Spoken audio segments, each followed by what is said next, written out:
bem-vindo ao UniRegistralcast, o podcast da UniRegistral. Eu sou Gabriel Souza, seu host. Sou advogado, sócio do QES Advogados e assessoramos diversos institutos de registradores imobiliários como a Arisp, o Registro de Imóveis do Brasil e o ONR. Hoje temos a satisfação de estar retornando esse projeto, que é o podcast da UniRegistral, trabalho iniciado pelo Dr. Naline e pelo Dr. Flaviano Galhardo. E, para darmos um passo direito nessa retomada, temos o prazer de receber o vice-presidente da Arisp e o primeiro registrador de imóveis de Ribeirão Preto, Dr. Frederico Assad. Fred, meu amigo, obrigado por ter aceito o convite novamente. Olá, Gabriel, obrigado a você pelo convite. Queria cumprimentar todos que estão nos ouvindo e aqueles que estão nos vendo também. Me sinto prestigiado e, ao mesmo tempo, é uma responsabilidade muito grande aqui, uma vez que participar desse podcast após o host do Dr. Naline e os grandes convidados que ele recebeu aqui, é realmente uma responsabilidade muito grande. Eu espero estar à altura do desafio que é falar um pouquinho sobre a vida da gente, principalmente sobre registro de imóveis. Eu acho que é o nosso tema aqui favorito, pelo menos da minha parte, né? Mas para quem não lembra, hoje a gente está no 7º episódio do podcast. Nessa mesa já foi recebido o presidente Michel Temer, já recebemos também o então corregedor-geral de Justiça, hoje presidente, né, do desembargador Fernando Torres. Enfim. E agora... enfim, quem sou eu? Eu acho que... Mas tudo bem, vai. Fred, foi até bom ter comentado nossos ouvintes. Eu queria, para não esquecer, sempre deixar aquele recadinho de curtir, compartilhar, comentar. Para quem está nos ouvindo no Spotify, nós também somos o videocast. Então, nós estamos sendo transmitidos lá no canal do YouTube na UniRegistral. Então, podemos começar a nossa conversa? Claro, é um prazer. Fred, por favor, queria que você contasse um pouquinho da sua história. Acho que histórias inspiradoras sempre são bem-vindas. E nós temos aí muitos ouvintes que estão nessa labuta de estar para concurso, muitos que estão começando a vida agora no registro de imóveis, ou até em outra atribuição. Então, queria que você contasse um pouquinho da sua jornada, desde estudante de Direito até a sua entrada na vida associativa. Nossa, é bastante coisa, mas vou tentar resumir aqui, porque senão nós ficamos um bom tempo. Primeiramente, eu não sou natural do estado de São Paulo. Apesar do meu pai ser paulista, nasceu em Minas, mas foi criado em São Paulo. Eu nasci no estado do Mato Grosso. Eu vim para São Paulo, primeira vez que pus os pés na cidade de São Paulo foi em 94 para entrar na faculdade de Direito. Estudei Direito aqui em São Paulo, fui advogado durante 4 anos, trabalhei como advogado interno numa empresa, que é a Poleng, todo mundo conhece como queijo polenguinho. Ah, sim. Mas... não tinha polenguinho de graça, não. Tinha até, pior que tinha. Nós tínhamos uma Copa em que você tinha produtos à disposição, né? Mas era bem divertido. Na época tinha polenguinho de morango, para você ter uma ideia. Mas fui advogado da Poleng durante 5 anos, foi uma escola para mim. Aliás, um grande abraço para a doutora Neuza, que foi minha chefe na Poleng nessa época, foi minha gerente. Depois disso, eu recebi um convite para trabalhar como escrevente, né? Estava procurando outro emprego, para trabalhar como escrevente de notas no 14º Tabelião de São Paulo, o Paulo Vanpré, que todos conhecemos como uma referência. Até então, você não tinha tido contato com o direito notarial registral? Não, meu contato sempre tinha sido como usuário, basicamente, e confesso que tinha bem pouco conhecimento sobre o tema. Eu basicamente trabalhava com direito tributário.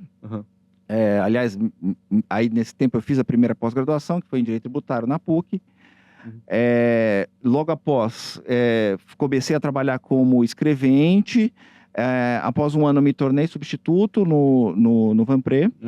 Trabalhei como substituto do Vanpré durante 4 anos, que foi quando, nesse meio tempo, que eu conheci a área e resolvi, vou estudar para concurso. Mas a gente sabe que estudar para concurso não é uma coisa fácil. Então, no primeiro concurso que eu fiz, eu não fui aprovado nem para passar para a segunda fase. Qual foi o primeiro concurso? O primeiro concurso que eu fiz foi no Rio Grande do Sul. E eu me recordo, faltaram 2, 3 pontos para passar para a segunda fase. Foi realmente frustrante. Mas foi quando resolvi levar um pouco mais a sério a questão dos estudos. Então, eu realmente passei a demandar mais horas do dia para os estudos. 2 anos depois, eu fui aprovado no 4º concurso. Olha só, nós estamos no 13º concurso agora.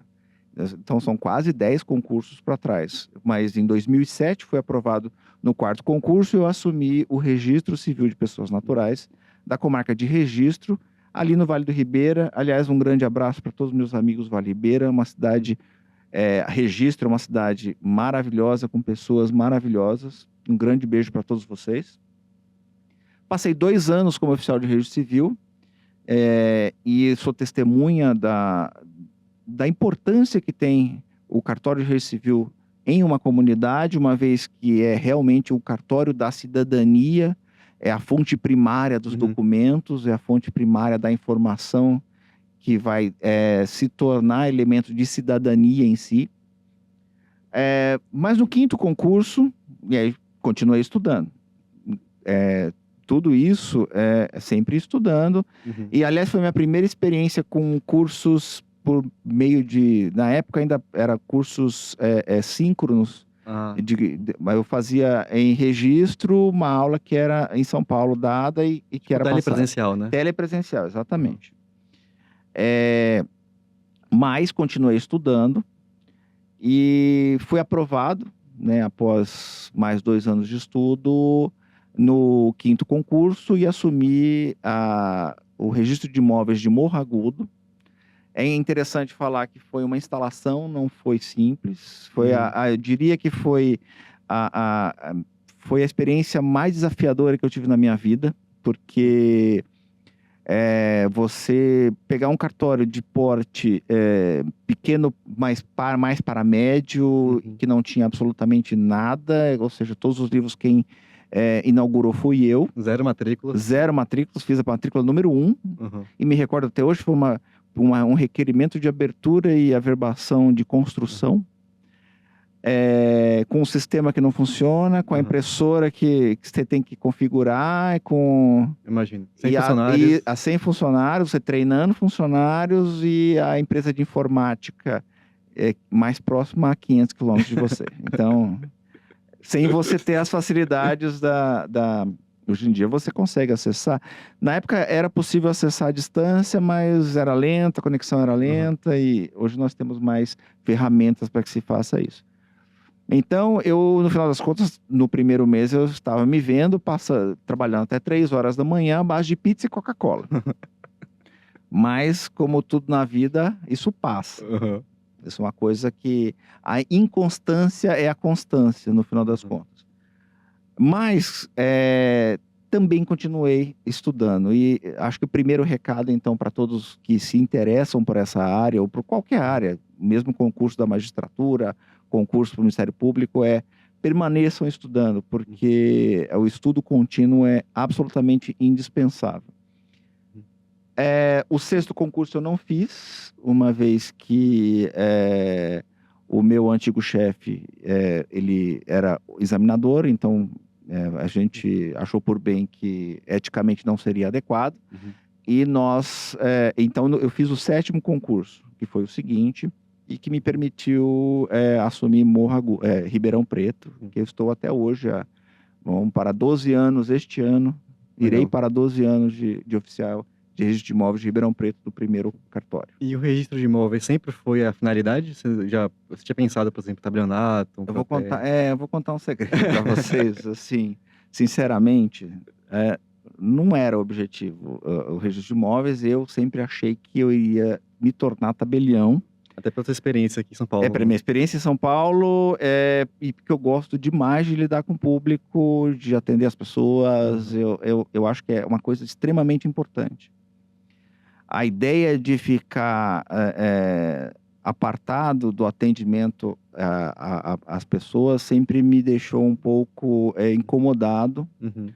E, de fato, dá muito prazer você olhar, analisar o problema e buscar por soluções.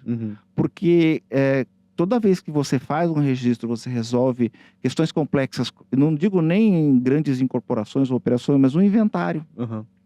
Às vezes você resolve brigas familiares, você resolve problemas de Sim. crédito, problemas empresariais, aí voltando Sim. para outros casos. Eu acho que então o nosso trabalho é importante nesse aspecto também, de atender as Sim. pessoas. E Ribeirão Preto, por ser uma comarca muito maior, logicamente a estrutura é muito maior Sim, e você acaba ficando um sinceramente, pouco mais afastado do balcão ali, né? assim, hoje a gente acaba não conseguindo atender, pelo menos imediatamente, claro, a gente acaba tendo que fazer uma agenda para atendimento, mas sempre que possível a gente atende e busca atender a todos que procuram. E é realmente muito importante para o oficial ter esse contato para Uhum. saber, por mais que a gente ache que a pessoa tem que ter um título específico em trâmite para o que eu posso falar. Sim, de fato, é verdade isso, ela precisa ter um título específico. Mas às vezes uma dúvida simples, você consegue resolver um problema que Sim. demoraria 30 dias por conta do prazo de protocolo. Uhum. Às vezes é um documento que está faltando, você não precisa nem Sim. devolver. Quando eu faço isso, eu otimizo inclusive o procedimento interno da unidade. Uhum. Quando eu permito que a pessoa eu não posso fazer aconselhamento nem fazer consultoria jurídica, mas resolução de pequenos problemas, verificação dos documentos presentes, se está faltando alguma coisa, eu acho isso bastante importante. Né, até porque o registrador, como profissional de direito Sim. qualificado, é o dever fazer essa. Eu penso que sim, eu penso que sim. Fred, me fale. Cheguei em Ribeirão Preto agora, É. assumi o primeiro ofício. Vou tirar aqui toda a parte de gestão, de você Tá. fazer todo o trabalho ali com realmente gerencial da serventia. E a cidade? Como foi você morar em Ribeirão Preto? Qual a diferença, por exemplo, quando você morava aqui em São Paulo? O que é que tem de bom em Ribeirão Preto pra gente. Olha, Mas eu soube que tem boas cervejarias lá, sim, sem dúvida, e eu né? vou ser muito suspeito para falar, porque eu me mudei para Ribeirão Preto em 2010. Uhum. Antes mesmo de assumir a unidade de registro que hoje eu estou à frente, né, quando eu estava em Morro Agudo, que é a 80 quilômetros, eu residia em Ribeirão Preto e fazia viagem todos os dias. Ribeirão Preto permite que você tenha uma qualidade de vida que seria impensável aqui em São Paulo. E veja bem, eu amo São Paulo, é uma cidade que me acolheu, que me recepcionou com os meus 17 anos, né? Uhum. Então é uma cidade que eu amo. Mas a partir do momento que você vive numa cidade um pouco menor, você consegue fazer certas atividades que você não conseguiria. Aqui em São Paulo você demora 1 hora para chegar até o cartório. Sim. Lá eu levo 15 minutos, 10 minutos em dia de trânsito. Sim. Mas além disso, você te permite, você leva as crianças para ter uma convivência familiar que eu acho que é muito importante. Mas, além disso, é uma cidade que tem muitas opções, ou seja, você tem cinemas, shoppings, parques, da mesma forma que uma grande cidade. Para não ficar só né, nesses parques, em consumo e em lazer, você também tem bons bares, você também tem uma vida social Boêmia, assim. boêmia para os mais novos, né, para os que gostam. É bastante legal, com bastante música, bastante lugares agradáveis, mais de 10 cervejarias. Nós temos um ciclo, na verdade não é nem um ciclo, é um passeio que é vendido por algumas agências de turismo lá, que é a Rota da Cerveja. Legal. A Colorado, eu acho que é a mais conhecida, né? Que é Colorado é a mais Ribeirão. conhecida, mas a Colorado originalmente era uma micro cervejaria da cidade que foi vendida para a Ambev. Além da Colorado, nós temos excelentes, SP330, você tem a Valfanger, você tem várias outras cervejarias, e nós temos também, na região de Ribeirão Preto, 2 vinícolas. Legal. Uma que chama Terras Altas, não sei se pode fazer o merchan, mas eu não estou fazendo merchan porque ninguém me pagou para falar nada. Mas nós temos também a Terras Altas e temos uma vinícola na cidade de Cravinhos, que é a vinícola Biage, creio eu, que são outras opções também. Eu acho uma cidade que recepciona bem a todos que procuram. Legal. E essa esse roteiro das vinícolas, dos vinhos, tá bastante alto, né? O pessoal vai pra Mendonça pra fazer roteiro de, Pois de é, agora vai para vinícola, Mendonça e vai para Ribeirão Ribeirão Preto, exatamente. Preto. Ribeirão Preto. Exatamente. Fred, depois que você assumiu o primeiro ofício, como foi essa sua caminhada de realmente ali se posicionar como registrador de imóveis de uma cidade grande, né? Que Ribeirão Preto é uma cidade grande, movimenta muito negócios imobiliários. Sem dúvida, sem dúvida. Mas fale um pouquinho da sua região. É uma região que tem muita reúrbe, é uma região mais Sim, urbana. perfeito. E aqui, prolongando um pouquinho mais na história, até chegar à sua vida associativa, né? Então, Arispe, Iribe. Não, Como foi que perfeito. você... Não, perfeito. Isso aí nós podemos falar em alguns falar sobre alguns pontos. Maravilha. Então vamos falar primeiro sobre a região que eu estou. Ribeirão Preto é uma cidade de cerca de 700 mil habitantes. É uma cidade que ela é como se fosse a capital econômica, ou seja, uma cidade que expande seus efeitos para uma região de quase 2 milhões de habitantes, que inclui sul de Minas, Uhum. partes do sul de Minas. É uma cidade de renda alta, considerada renda alta no Brasil, mas apesar disso, por conta da natureza da disparidade econômica entre ricos e pobres no Brasil, a gente tem diversas áreas com favelamento e de Sim. ocupações. Esse é o primeiro ponto.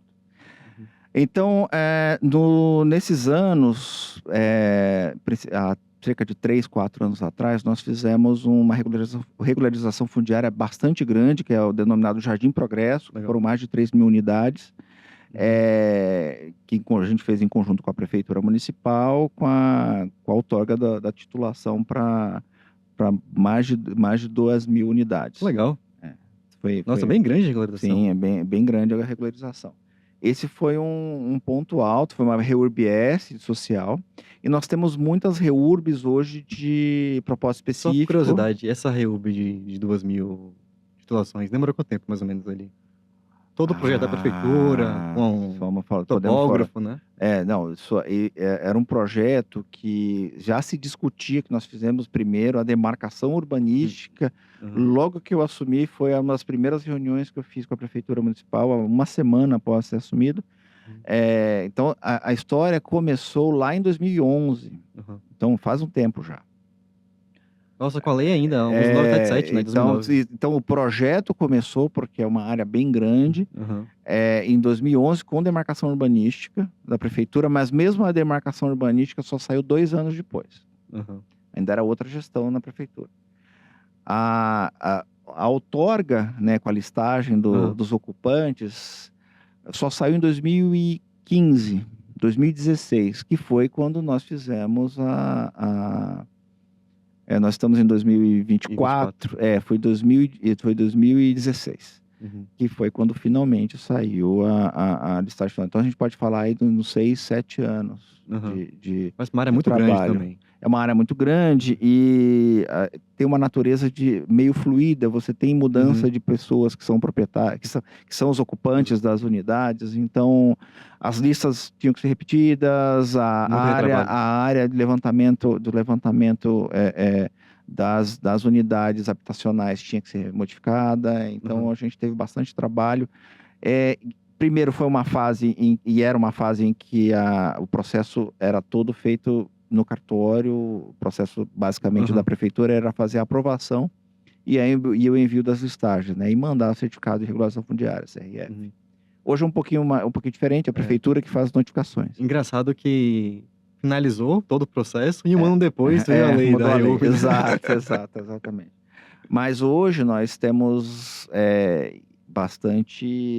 muitos condomínios procurando para fazer regularização, só que de propósito específico, porque lá nós temos um problema de muitos anos e é uma das reclamações que nós temos tanto das pessoas que são os empreendedores empreendedores imobiliários, quanto dos proprietários, com relação ao que chamava, entre aspas, condomínio de casinha de cachorro. Isso é um termo até engraçado, mas se popularizou, pelo menos na nossa área, se popularizou, que eram terrenos de um porte maior, 500, 1.000 metros quadrados, com a área construída de 25 metros Como quadrados. se fosse um chacreamento, Só que... Não chega a chacreamento, Não é, sei é um se- condomínio mesmo, só que a pessoa comprava o terreno, tinha lá uma casinha, Ah, de destruía 500 a casa. metros, perdão, eu vi... É, Disse que era maior o tamanho. não, 500 É, metros, 1000 sim. metros, você tem até de 2000. É, aham, Com unidades construídas de 20 metros quadrados, 25 metros quadrados. Então, basicamente, você estranho. tinha uma casinha. Não é estranho, Aham. porque assim, basicamente você comprava o terreno. Aham, Era uma, entre aspas, ficção, Aham. né? Então, você tem a busca, até para entender. Hoje, se eu pego um terreno de 1000 metros quadrados, com uma unidade construída de 20 metros quadrados, em um condomínio, a gente está falando de fração ideal, né? aham. Com área construída, com fração ideal de terreno, etc. Caso eu faça a demolição dessa unidade de 25 metros quadrados e Aham. construa uma casa de 400 metros quadrados, Aham. que para nós comportaria perfeitamente num terreno de 1000 metros quadrados, ou mesmo de 500, se tiver 2 pavimentos, Sim. uma casa de 400 metros quadrados construídos. Como é que você faz? Você precisa da aprovação, da unanimidade dos condôminos. Senão você não consegue fazer a averbação dessa construção na sua matrícula. Aham. Isso é um problema hoje. Então, alguns desses condomínios têm nos procurado visando a tentativa de fazer uma regularização dessa Uhum. situação. Entendi. Mas é um pouco complexo, Legal. no final das contas. Entendi. Mas é uma reclamação que permanece. Entendi. Isso é uma característica da sua região ali. É bem característico da minha região, até porque não se pode fazer a averbação da construção sem Aham. a outorga A outorga de todos os condomínios. 100% dos condôminos, pelo menos pelas regras vigentes, né? Mas eles fizeram esses condomínios antes da lei do condomínio de lotes? Não, bem antes. Bem antes, Todos né? eles são muito antes. A gente está falando de condomínio da década de 2000. Aham. Final da década de 90, 2000. Até chegando próximo a final da década de 2000. Interessante. E aí? E aí depois... E além dessa característica, digamos assim, habitacional da sua região? Uhum. Muita corporação? Muita... Nós temos muitas incorporações. A cidade tem observado um fenômeno de verticalização muito forte. Uhum. Até porque os terrenos têm se tornado caros. Nós também somos uma região em que você tem uma demanda muito grande por condomínios fechados. E aí Uhum. vai ter aquela discussão se seria uma forma, se seria positivo ou negativo, se são guetos de alto padrão. Aí é uma questão sociológica, a gente não discute, não é nem o objetivo disso aqui. Mas nós temos muitos condomínios horizontais, muitos condomínios horizontais e muitos condomínios verticais. Legal. Com um fenômeno de verticalização muito forte, porque uma cidade é muito interessante. Ela, economicamente, é muito pujante. Uhum. Ela é o centro de comércio, como eu disse, de uma região de 2 milhões de habitantes. Uhum. Ela é um dos maiores centros universitários do Brasil. Uhum. Eu não estou falando só do estado de São Paulo, estou falando do Brasil. USP Ribeirão Preto, né? Com pesquisa de ponta, principalmente nas áreas médicas, nas áreas que são relacionadas às áreas médicas, física também, física aplicada, área médica, fisioterapia, etc. Ela tem uma faculdade de direito de ponta, tem 2 faculdades de direito de ponta, tem a própria USP, né, que... Inclusive a única especialização da USP em notariado registral Sim, fica lá, né? exatamente, da professora Cíntia. Um abraço, professora Cíntia, caso esteja escutando. Que o curso é simplesmente primoroso. Ele é uma faculdade de ponta de direito, tem a UNAERP, que é a Universidade de Ribeirão Preto, que também é considerada uma das melhores do estado pela própria OAB, é um dos cursos que a OAB indica. Então nós temos um HC imenso, com atendimento para a população de baixa renda. É uma cidade que ela é um centro médico, centro odontológico, centro de negócios. Temos a maior feira da América Latina rural, de equipamento, que é a AgriShow. A AgriShow todo mês de maio reúne pessoas do mundo inteiro, com milhares de expositores, e realmente é o ponto nodal de diversos negócios. Aliás, é muito engraçado, as pessoas acham que, por eu estar em Ribeirão Preto, o que eu mexo é com imóvel rural, e isso não é verdade de forma absoluta. Ribeirão Preto é uma cidade eminentemente urbana, é uma metrópole, assim. Tanto que, para fins, sob o ponto de vista formal, é uma metrópole pela própria legislação do estado de São Paulo. É bem interessante quando você começa a ter esse tipo de perspectiva. Então, centro universitário, centro de comércio, centro industrial também. Nós temos um polo de distribuição da Petrobras, Centro educacional, né? centro educacional, nó logístico, é um dos pontos de Uhum. logística também para todo o interior de São Paulo. Interessante, É legal, bem interessante. bem interessante. E a partir daí, para você ter entrado na vida associativa, como foi o Ah, passo? sim. É interessante porque a vida associativa começou para mim quando eu trabalhei, né, na época ainda do presidente Ricardo Coelho, no projeto do Sinter. Então, Uhum, nós acompanhávamos os primeiros passos do projeto Sinter em Brasília pelo IRIB. uhum, Eu recebi do Dr. Lamana Paiva o convite logo depois de ser secretário durante a sua gestão. Fui secretário-geral do IRIB durante a gestão do Dr. Lamana Paiva, uhum, que foi um momento que me traz muito boas lembranças. E logo depois também fui convidado pelo Dr. Francisco Raimundo para ser secretário na Arisp. Cá estou na Arisp. legal. Já acho que estamos falando aqui de 3, 4, já é o quarto mandato terceiro mandato que eu estou aqui. Uhum, Fui secretário durante 6 anos uhum, e agora estou como vice-presidente já desde o ano passado com o mandato do Dr. Takeda. legal. A Arisp anunciou nas suas redes sociais que iria ter, né, 2 reuniões muito importantes institucionais. Uma reunião com a Secretaria de Agricultura aqui de São Paulo, com o secretário Dr. Guilherme Piai, e a segunda reunião com a atual gestão da corredoria. Perfeito. Você pode falar um pouco sobre essas reuniões? Não Não, pode? claro, não. As Co reuniões foram muito de produtivas. O nosso contato com a Secretaria da Agricultura se iniciou a partir de uma demanda do Ministério Público Uhum, para a inclusão do CAR nas matrículas dos sim. imóveis. A gente verifica que um número muito baixo, estatisticamente falando, um número muito baixo de CARs estão homologados.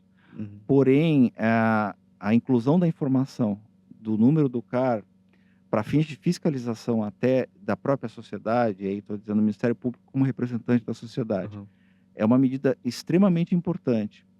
E foi muito produtivo porque iniciou-se com um procedimento na corregedoria da própria Secretaria da Agricultura. Aí nós tivemos o Ministério Público participando como um elemento chave sim.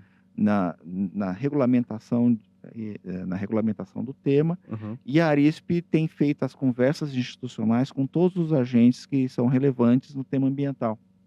Então, o contato foi realmente de aproximação uhum, da secretaria para ver quais são as demandas aham. e também com o Ministério Público para ver quais são as demandas para que a gente possa atender de forma mais adequada os objetivos da própria lei, que é a questão da proteção Sim. ambiental. O time da Arisp que foi até essa reunião foi o time da CPDP, né, Perfeito, isso mesmo. que a CPDP é a Comissão Isso. Permanente de Com a Defesa de Prerrogativas. nossa presidente Ana Karina, que nos liderou nessa Legal. missão A institucional. Ana Karina tá segurando aí uma demanda Sim. grande do CPDP, né. Sim. Nós temos tido muita demanda, sim. Fred, você pode falar um pouquinho sobre o que é a CPDP, sobre algumas vitórias da CPDP, como é que atua, se algum oficial quiser entrar em contato com a CPDP? Bom, então vamos lá, por partes. Para quem não conhece, primeiramente, a CPDP é uma comissão que ela é direcionada aos nossos associados, aos associados da Arisp, que visa a proteção das prerrogativas dos registradores. A comissão é formada por diversos oficiais Uhum, que fazem a análise dos casos em que a gente entenda que houve ou não violação, principalmente por conta de emolumentos, que é bastante comum que a gente receba ordens determinando o registro ou averbação de cancelamento sem cobrança de emolumentos, ou diversas ordens para devolução imediata de dinheiro em espécie. Já vimos casos assim. E nesses casos, a CPDP busca atuar para proteção da prerrogativa do oficial. Uhum. Então, nós tivemos importantes vitórias. Diadema foi um caso bastante emblemático, que Foi muito simbólico. foi bastante simbólico, porque foi uma determinação para a averbação de cancelamentos gratuitos, Uhum.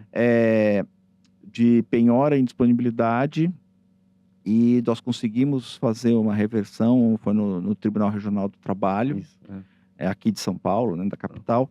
E foi um trabalho brilhante que foi feito pela CPDP, desde a CPDP com a assessoria jurídica. Uhum.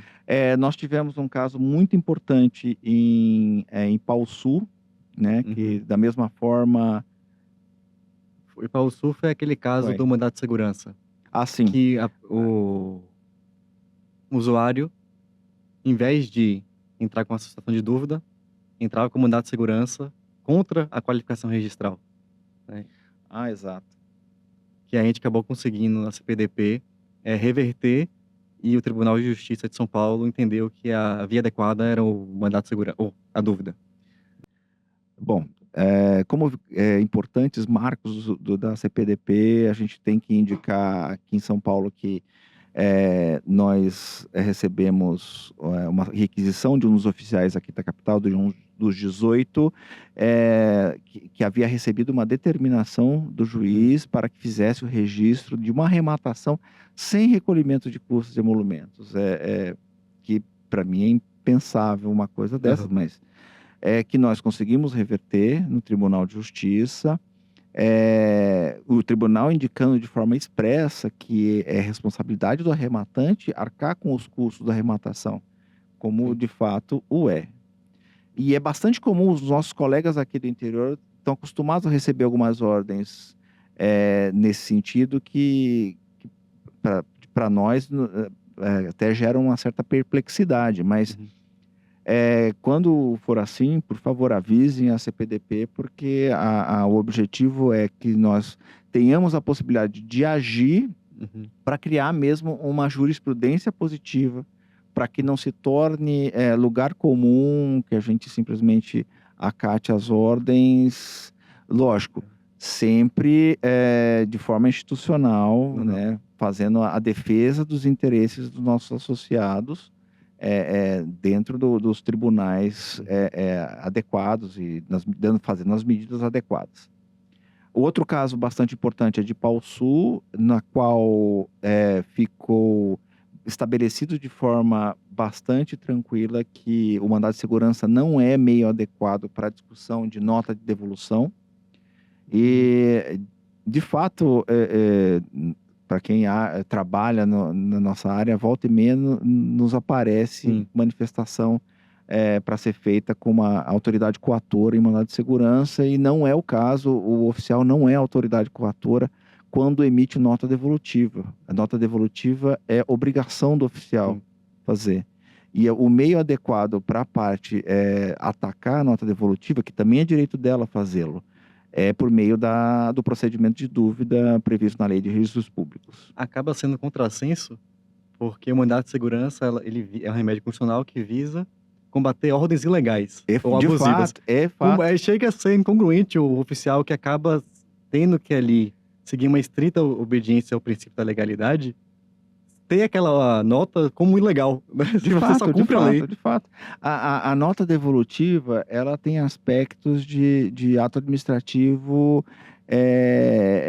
obrigatório, assim, ato administrativo vinculante. A gente não tem a margem, uma vez que a gente, segundo a nossa consciência, que o título não está de acordo com a lei, é obrigação.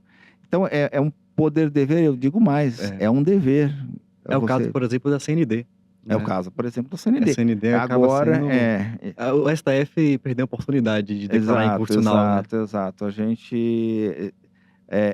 agora me parece bastante claro que é obrigatória a apresentação do CND, respeito entendimentos diversos, mas me parece que a obrigação do oficial é devolver em casa. Ainda mais com a queda da liminar que a Noreg e São Paulo conseguiu, né? Exatamente. A Noreg e São Paulo tinha conseguido uma liminar para poder afastar a obrigatoriedade da CND, né? Principalmente porque estava tendo muita autuação, né, da Receita.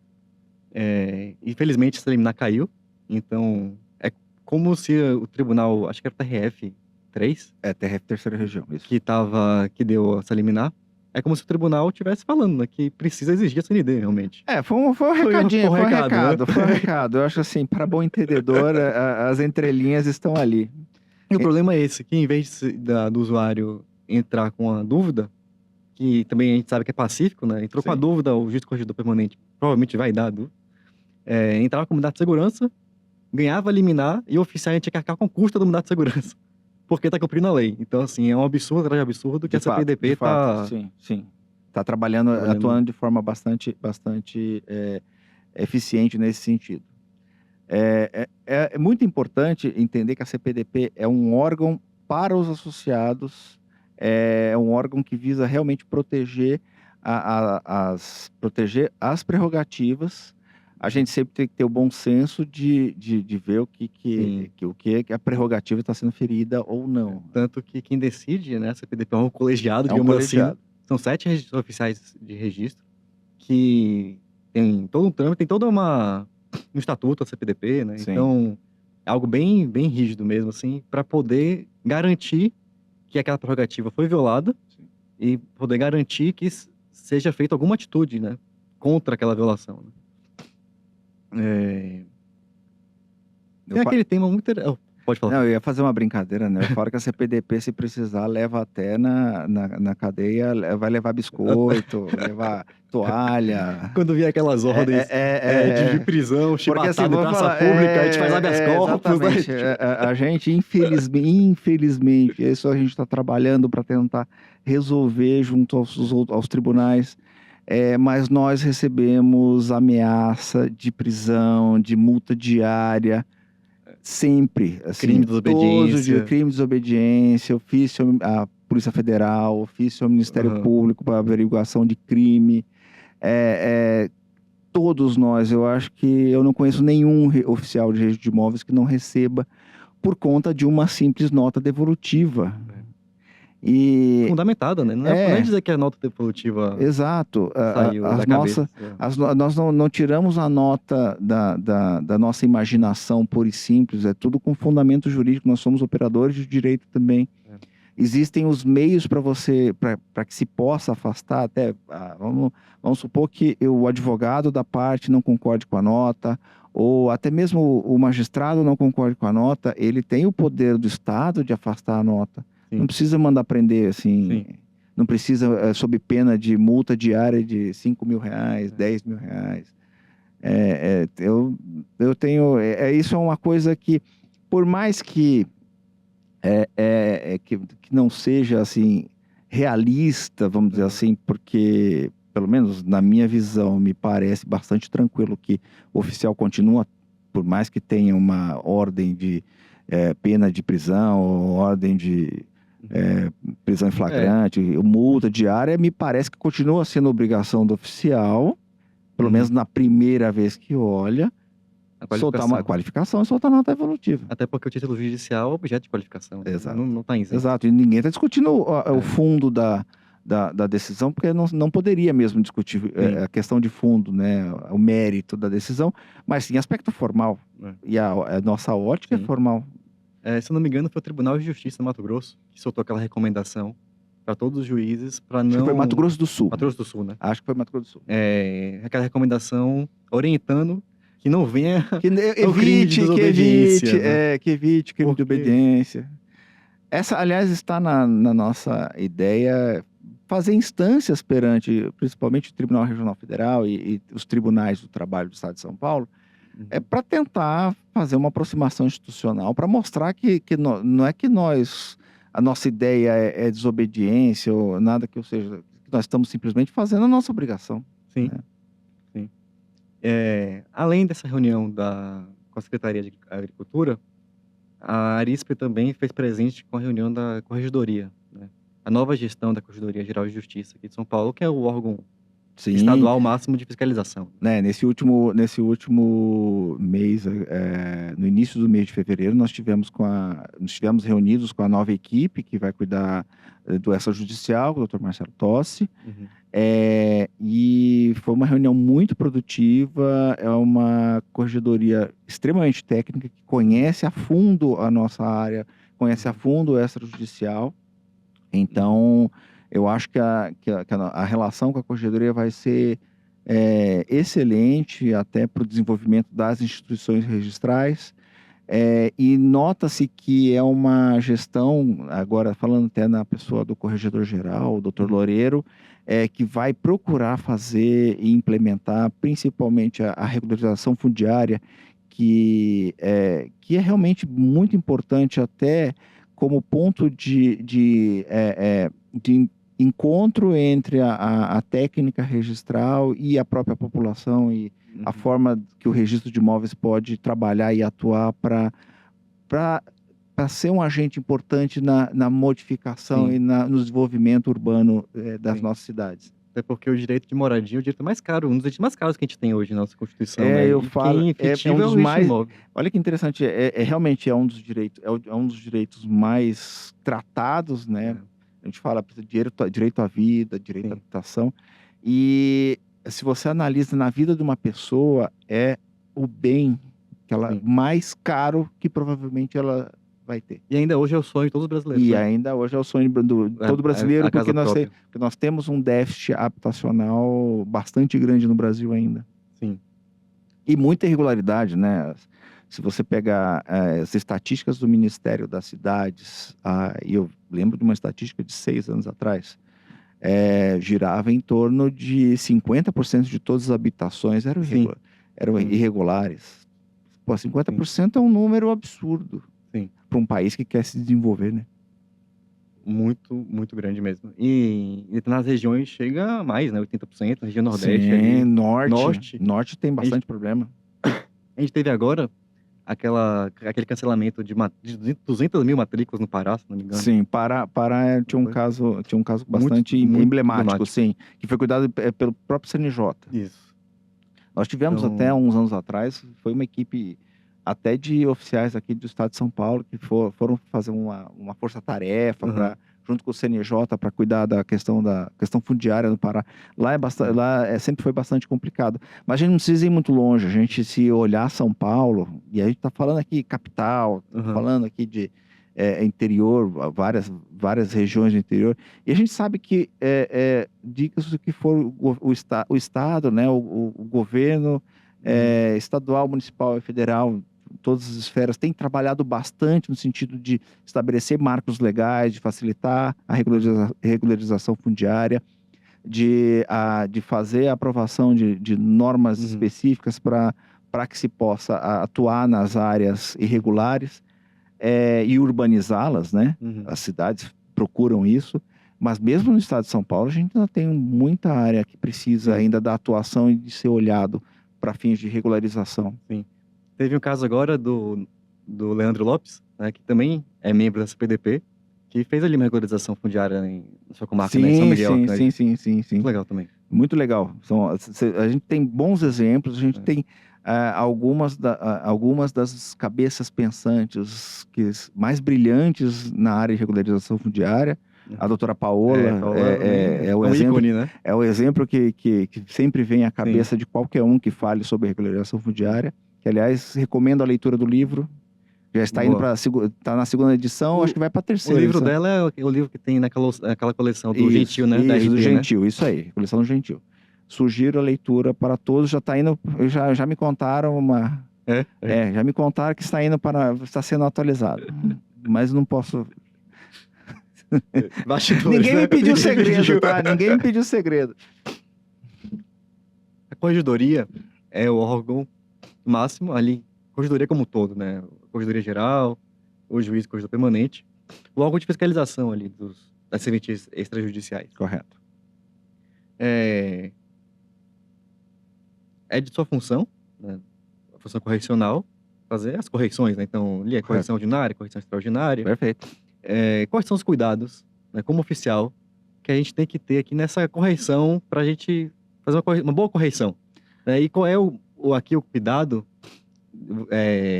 do oficial tem que ter com sua equipe, né, de qualificação, de treinamento, para ter uma boa equipe treinada que receba ali todos os trâmites internos, né, da serventia da melhor forma possível e que a gente consiga transcorrer bem nessas correções, principalmente para quem está começando agora na carreira. Então, vamos lá. A gente tem duas coisas que são separadas, mas que trabalham em conjunto.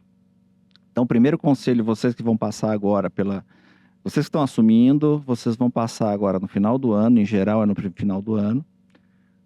Para quem não teve a visita técnica correcional, se você pegar pelas normas de serviço, é obrigatório que o juiz da comarca visite o cartório quando o novo oficial assume para fazer uma visita correcional.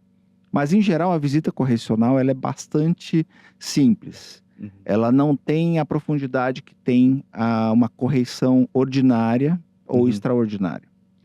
Então, no fim do ano, vocês terão uma correção ordinária. A correção ordinária, em primeiro lugar, você tem o checklist, que a corregedoria publica, em geral, todos os anos, quando há modificações, que já está disponível no Diário Oficial, com os itens que serão pedidos. Primeiro conselho, mantenha uma organização absoluta de todos os seus documentos e tudo que está naquele checklist. Se você seguir o checklist, você vai se dar bem. Segundo conselho, pague sempre em dia as custas e emolumentos. Não deveria nem precisar ser falado isso, né? Mas é bastante importante que você mantenha organizado também os seus comprovantes de pagamento e verifiquem se foi pago e se foi dado baixa. Uma forma que dá para fazer isso é por meio do site da própria Secretaria da Fazenda. Se vocês efetuam um pagamento pelo CNPJ, vocês conseguem acessar a sua conta pela Secretaria da Fazenda e ver quais são as DAREs pagas ou não. Você consegue verificar o pagamento ou não e a compensação desses valores para a Secretaria. É bastante simples, eu sempre faço isso porque é uma forma de eu manter o controle sobre todos os recolhimentos. Invistam em treinamento do seu pessoal, porque é o que vai fazer as pessoas saberem o que estão fazendo quando trabalham para vocês. Então, essa é a primeira resposta. Legal. Primeira resposta falando do aspecto correcional. A correção, ela é uma obrigação, sem dúvida, mas também é um conforto. Conforto para o oficial, porque ele sabe que ao seguir aquelas regras, ele vai estar em ordem com o que está previsto nas normas de serviço, porque de fato a listagem cobre de forma bastante ampla todas as obrigações administrativas e organizacionais mínimas dos oficiais. E da mesma forma das demais especialidades notariais e registrais. Agora, sobre treinamento e qualificação do seu pessoal. Façam treinamentos constantes de atualização. Façam reuniões quinzenais para que se passe as novas mudanças legislativas, porque as pessoas, a gente até pode achar que elas sabem o que está acontecendo, mas elas, às vezes, normalmente não. Você precisa, de forma metódica, trazer e fazer treinamentos constantes. Então, e nesse ponto eu tenho que observar que o fato de participar do PQTA é muito interessante nesse sentido, porque te permite a criação de uma documentação para acompanhamento de todas essas... Legal. O PQTA é o que mesmo, Fred? É o prêmio... o prêmio de qualidade... PQTA, prêmio de qualidade total da Noreg, Brasil. Que você foi diamante já algumas vezes, né? Eu fui diamante, essa é a quarta vez que eu sou diamante, né? Mas independentemente disso, que você seja prata, que você seja ouro, você vai ver ali que você tem uma série de controles, e eu acredito bastante na gestão baseada em controles e indicadores. Para mim é uma coisa que eu tenho paixão, porque eu consigo fazer uma mensuração objetiva, né? De produtividade, de número de erros, de qualidade de escrita, de erros de digitação, erro de impressão, de tudo, utilização de papel.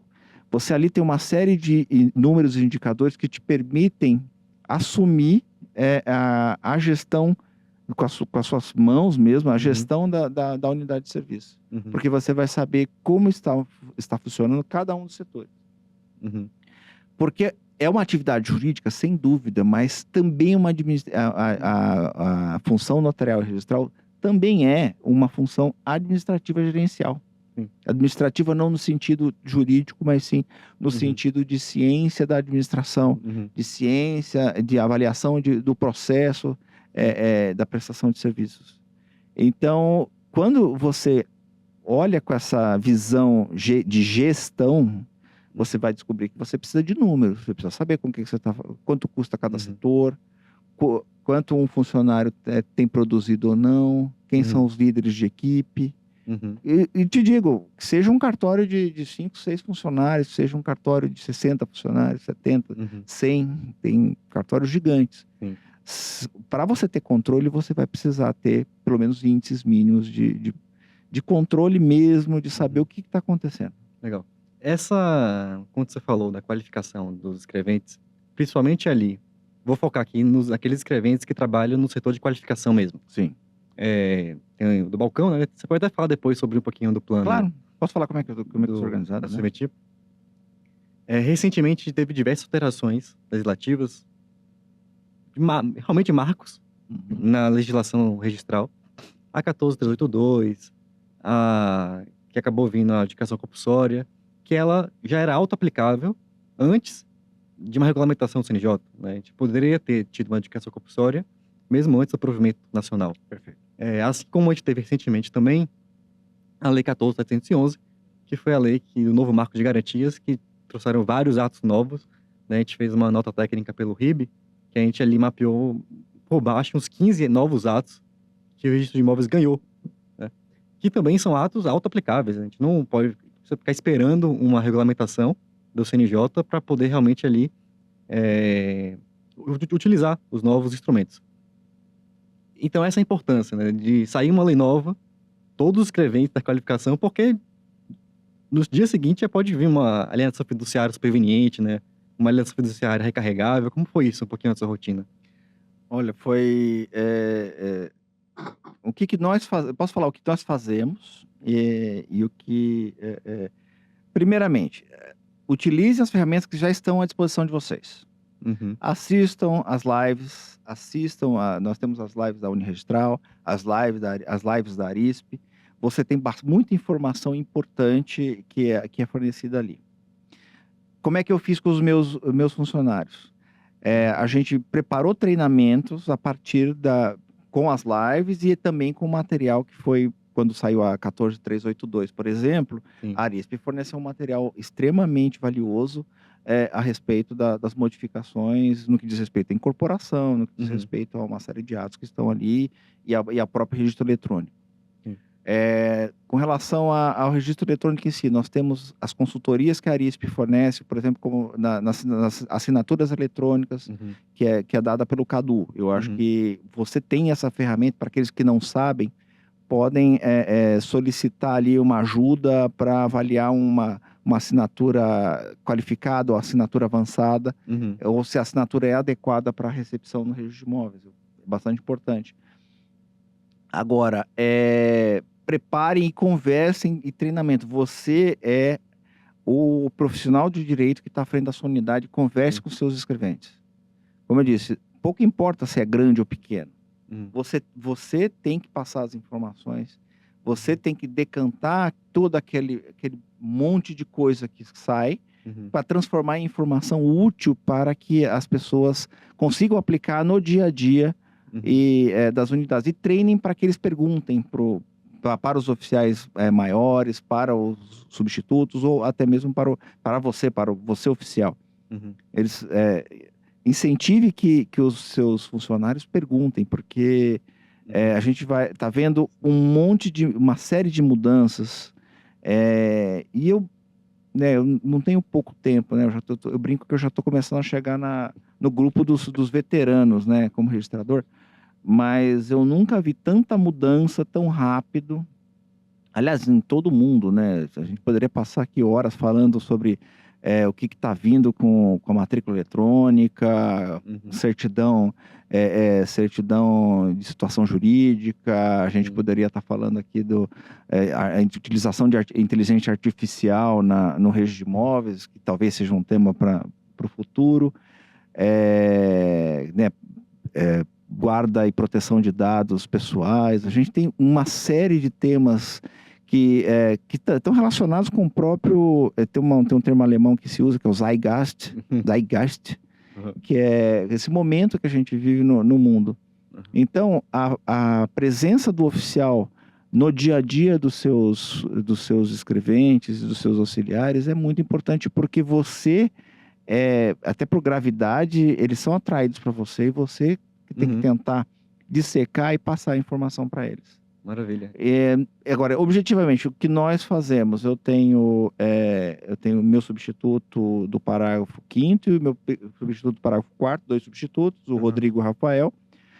O Rodrigo é um escrevente extremamente que tem muita competência e experiência. O Rafael ele faz mestrado em direito urbanístico na USP de Ribeirão. Uhum. E eles preparam as aulas e fazem os treinamentos semanais. Legal. Então a gente faz uma série de cursos, mudanças da lei de registros públicos, alteração das normas de serviço. Sempre que sai alguma coisa nova, a gente já monta um curso e já passa para os funcionários. Esse ciclo de capacitação, né? Sim. E para quem está estudando aqui pro 13º, você consegue dar alguma dica? Assim, não precisa ser a primeira fase, segunda fase, porque eu acho que o pessoal... Eu posso dar dica para cada uma das fases. Mas se quiser falar um pouquinho sobre a fase oral, ou então Ó, ali daquela audiência de escolha, Não. é melhor você pegar um cartório instalado ou não Isso, instalado? deixar me falar aqui. Eu já falei, também posso falar horas sobre isso. Mas vamos lá, bem objetivamente. Pessoal, Ou então do zero ao PQTA. Pessoal, primeira fase, estudem lei seca. Curto e grosso. Sim. Peguem o que está você pega o edital, vê quais são as matérias que vão ser pedidas e leia lei seca.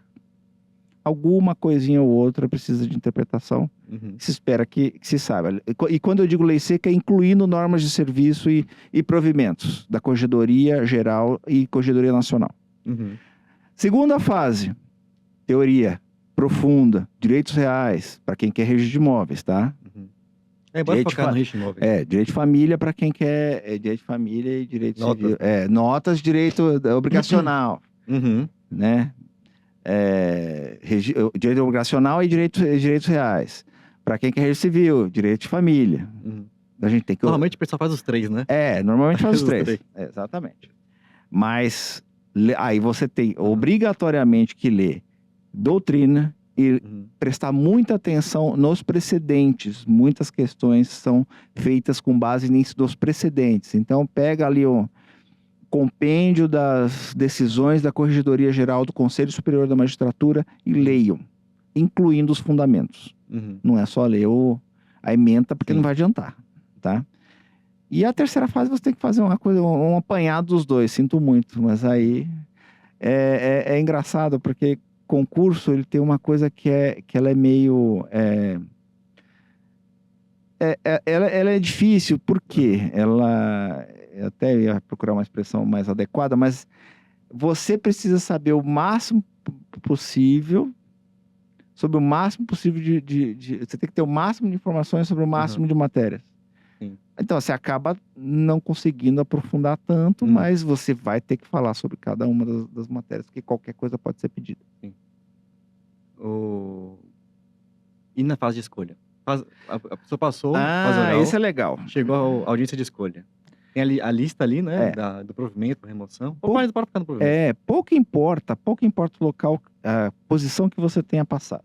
Pode ser 300, pode ser 300, pode ser segundo, terceiro. Faça uma lista por ordem do primeiro até a sua colocação. Uhum. Quais são as suas preferências? Faça a lista. Siga a lista. Porque você vai ver, e já aconteceu, de esquecerem no meio alguma unidade que você nunca sonhou que você iria pegar. Uhum. Essa é a primeira coisa. Faça uma lista. Interessante isso. Utilize os seus critérios, Aham. né? Você pode pegar critério populacional, Uhum. critério... Você tem todos esses dados, você tem na base de dados aberta do IBGE e na base do CNJ que você tem pelos faturamentos. Então, Uhum. você consegue ter acesso público a essas informações. Você escolhe faturamento, número de atos, população, Uhum. ITBI. Você consegue ver quanto é recolhido de ITBI por cada município do Brasil se você entrar na tabela do IBGE. Uhum. Faça a tua lista. Faça a sua lista do primeiro até a sua colocação, pouco importa qual seja. Uhum. E no dia da escolha, não perca a concentração. Preste atenção em Uhum. tudo que está sendo falado. Sim. E houve a escolha, corte. Houve escolha, corte. Vai cortando. Uhum. E pegue, siga os teus instintos originais, pegue a que estiver mais próximo do mais alto. E essa observação ali? Porque uma coisa é a gente olhar a serventia que está vaga ali, né, pelo IBGE, o CNJ, que tem justiça aberta, mas qual é a importância do candidato ir realmente ali em loco a serventia? Eu falo por quê? Eu penso na possibilidade, por exemplo, de... Você não sabe qual é os funcionários que estão ali, como está a questão trabalhista, como está, por exemplo, se tem algum funcionário estatutário, se não tem, né? Então isso é um Então, peso, essas né, informações, bastante é assim, você não vai conseguir, em primeiro lugar, vamos ser de forma bem compreensiva, você não vai conseguir verificar de todo. de Lógico, todos, né? depende. Se você tiver até se você tiver próximo dos primeiros colocados, você vai conseguir até ver de todo mundo. Uhum. Se você tiver lá para o final, você não vai conseguir ver de todo mundo. Uhum. Você pode até fazer uma lista ali do que pode ser visto. Sim. É importante? É importante, mas não é o mais Ah, importante. Tá? A gente tem que sempre lembrar que pela jurisprudência é uma outorga originária, a delegação é uma outorga originária. Então, é Isso na assim, são jurisprudência. decisões, você vai ter que tomar uma decisão. Se der, sugiro que você recepcione os funcionários. Foi o que eu fiz quando eu assumi em todos os lugares que eu assumi. Eu recepcionei todo mundo. Agora, quando isso não é possível por questões financeiras, questões comportamentais, questões disciplinares, questões administrativas, você tem uma série de razões Uhum. para não assumir. E siga firme porque e tome a decisão, né? Claro, tem consequência como qualquer decisão, mas tome a decisão e tenha certeza que foi a melhor decisão. Mas Sim. você ver o cartório em si, não sei se isso vai ser... Sim. Então você consegue otimizar esse tempo, né? Sim, porque assim, Sim. é importante a visita? Uhum. Mas ela é até certo ponto. Eu sempre visitei todos os cartórios que eu fui, menos o de registro. Uhum. Mas tive uma experiência excelente quando eu assumi lá. Agora, o Morro Agudo, eu só escolhi porque eu fui visitar a cidade. Então, mesmo sem ter o cartório nenhum, eu fui conversar com o tabelião, eu tinha que estar lá. Uhum. Mas essa é uma coisa, são decisões a serem tomadas. É melhor eu acho, melhor você otimizar seu tempo analisando a documentação. Uhum. Quem é estatutário vai estar na documentação. Uhum. Qual o faturamento que tem de custos? Quanto custa o aluguel? Para quem está alugado? Isso tem que estar lá na documentação que está disponibilizado pela corregedoria no dia da escolha. Então, você tem elementos para tentar descobrir. Sim. Dificilmente você vai ter como você tem que apresentar as certidões de distribuidores, dificilmente você vai ter algum esqueleto Boa surpresa, no armário. né? Legal. Mas sempre aparece, tá? A coisa que mais tem é morto-vivo surgindo. Legal. Fred, Sinto dizer. Finalizando aqui nosso bate-papo, né? Mas, para finalizar, um momento mais descontraído, sem falar de registro, sem falar de direito, queria algumas indicações suas. Beleza. Tá? Um prazer. Então, eu queria que você me indicasse. Vou falar logo as 3 para não ter mistério. Tá. Que aí você pode também indicar o critério que você quiser também. Queria que você me indicasse um livro, me indicasse um filme e me indicasse uma viagem. Então, eu vou te indicar, primeiro, um livro, um livro que não é de ficção, Uhum. são os 3 livros do Hélio Gaspari sobre a ditadura, que eu acho simplesmente incrível, e ele escreve muito bem. E bastante pertinente, né, com as notícias recentes. Sim, então, a primeira sugestão que eu dou são os livros do Hélio Gaspari.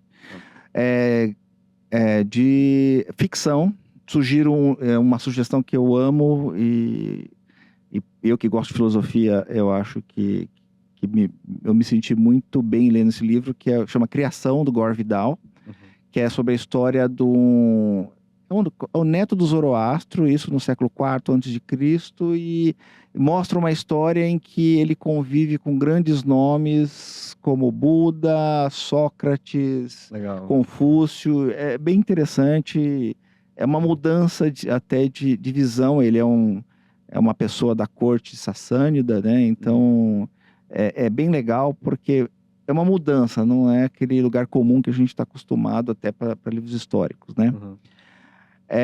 E jurídicos, eu tenho milhões Sim. de livros jurídicos, técnicos de registro de imóveis para indicar. Tem o da Paola, que a gente já falou, Uhum. tem o do Moacir, que é excelente, tem toda a coleção do professor Gentil. Então, com relação a livros técnicos, eu vou me abster de falar. Justo.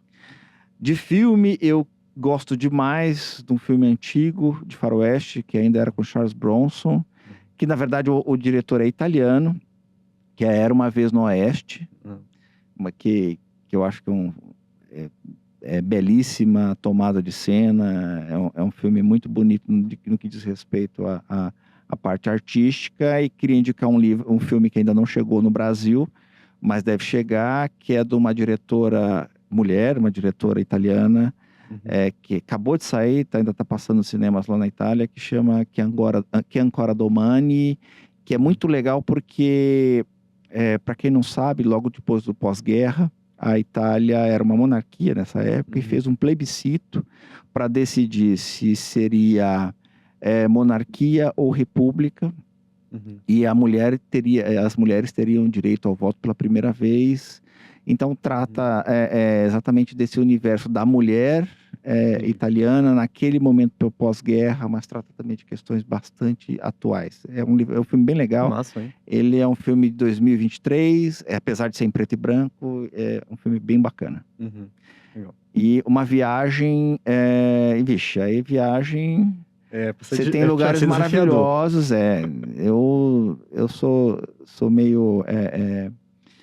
eu vou falar de 2 lugares, um no Brasil, Tá bom. que é Gramado, que eu amo. Amo Gramado também. Gramado é uma cidade que é linda, gostosa, com as pessoas que acolhem você muito bem. E viagem fora a Itália.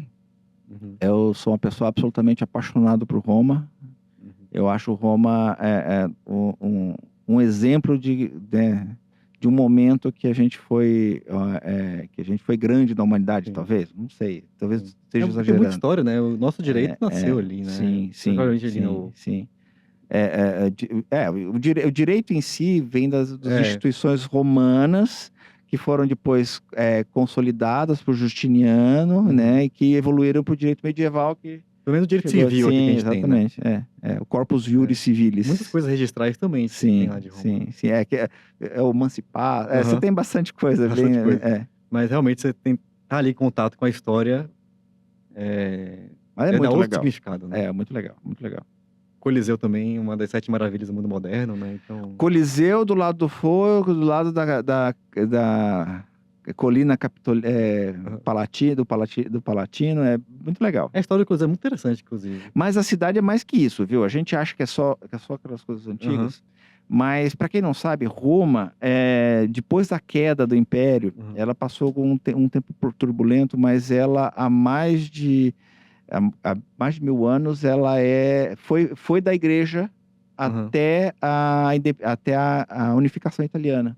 Sabia que... Você deve saber, lógico. Mas o Papa, na época que Roma era administrada pela Igreja Católica, ele autorizou a retirada, acho que era uma questão assim, de várias toneladas por dia do Coliseu. Eu não sabia. E o cal que foi tirado das pedras do Coliseu, que deu origem a vários prédios do Vaticano. Que interessante. Então o Coliseu praticamente era um monumento, que depois, né, que ele foi utilizado pelos espetáculos lá dos gladiadores. Tinha também peça de teatro, né? Veio para o período da Igreja Católica, destruíram o Coliseu, praticamente. E aí, quando teve aquele terremoto que destruiu metade do Coliseu, foi um terremoto muito fraco, Só que como tava praticamente todo depenado, caiu metade. Ah, eu não sabia. E aí foi a partir daí que o Papa falou, não, então vamos voltar a botar alguma cuidar. estrutura. Não, interessante. Na Idade Média, os historiadores da Idade Média nem sabiam que o Coliseu era um teatro. Era anfiteatro? Não sabia. Eles pensavam, e tem um trecho de um livro da Idade Média que achava que era um templo do deus Apolo. Nossa, você tá E brincando, aí, não sabia. inclusive, pensaram que sempre foi da igreja, sempre foi um templo. Eu Então, o vi. Coliseu tem várias histórias. Quando você visita, tem o projeto do século XVII que se previa que se construísse uma igreja lá dentro, que lá seria uma igreja. Uhum. Eles iam fazer o Coliseu. Ah, chegou a ter igreja lá dentro. Mas muito interessante. Não sabia disso, não. Não sabia disso, não. É muito legal aquele centro Legal. histórico de Roma. Conheçam, viu? Para quem puder, vá. Indicações muito boas. E Gramado nem se fala, né? Gramado sim. aqui, nosso... Não, mas Nossa. porque Roma e essa história ligada à igreja, porque deixou de ser Estado, igreja, né? Estado, porque o Vaticano é recente, é Tratado de Latrão. Sim. O Tratado de Latrão foi na época do Mussolini. Uhum. Mas até a unificação italiana chamava, né, Status Papais. Uhum. E você vê claramente a presença da Igreja Católica, Uhum. Da igreja em tudo, né, em cada monumento. E é belíssimo, a cidade é belíssima, a cidade é fantástica. Legal. Beleza? Legal, obrigado, Fred, Tamo aí. de novo. Obrigado. Por ter vindo, agradecer toda a audiência. Não esqueça aqui de curtir, compartilhar, comentar, indicar para quem se conhecer. E a gente se vê na próxima oportunidade. E se gostou, manda o joinha. Né? E se gostou, manda o joinha. Posta no Instagram, né? Beleza. Valeu, Fred. Muito obrigado. Obrigado a você.